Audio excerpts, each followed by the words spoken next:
Henry sneezed. One lovely Saturday morning, Henry was puffing along. The sun shone, the fields were green, the birds sang. Henry had plenty of steam in his boiler, and he was feeling happy. I feel so well, he sang. Trickety truck, hummed his coaches. Henry saw some boys on a bridge. Beep, beep, hello, he whistled cheerfully. Beep, beep, beep, he called the next morning. Oh! For the boys didn't wave and take his number. They dropped stones on him instead. They were silly, stupid boys who thought it would be fun to drop stones down his funnel. Some of the stones hit Henry's boiler and spoiled his paint. One hit the fireman on the head as he was shoveling coal, and others broke the carriage windows. It's a shame, hissed Henry. They've broken our glass, sobbed the coaches. The driver opened the first aid box, bandaged the fireman's head, and planned what he was going to do. They stopped the train, and the guard asked if any passengers were hurt. No one was hurt, but everyone was cross. They saw the fireman's bumped head and told him what to do for it, and they looked at Henry's paint. "Call the police!" they shouted angrily. "No," said the driver, "leave it to Henry and me. We'll teach those lads a lesson."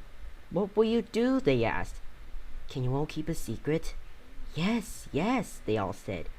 "Well then," said the driver, "Henry is going to sneeze at them."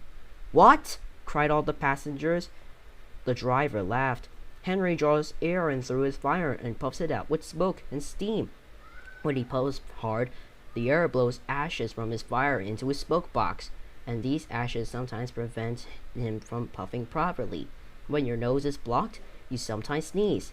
If Henry's smoke box is blocked, I can make air and steam blow the ashes out through this funnel. We will do it at the bridge and startle those boys. Henry puffed on to the terminus, where he had a rest. Then he took the train back. Lots of people were waiting at the station just before the bridge. They wanted to see what would happen.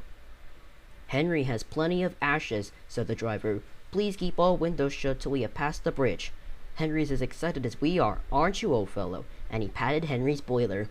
Henry didn't answer. He was feeling stuffed up, but he winked at his driver like this. The guard's flag waved, his whistle blew, and they were off.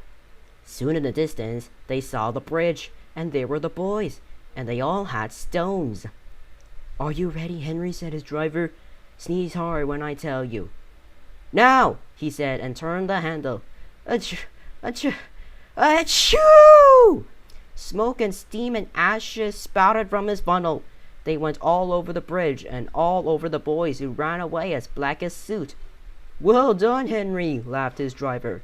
"They won't drop stones on engines again. Your coat is all black. We'll rub you down and paint your scratches, and you'll be as good as new tomorrow." Henry has never again sneezed under a bridge. The Fat Controller doesn't like it.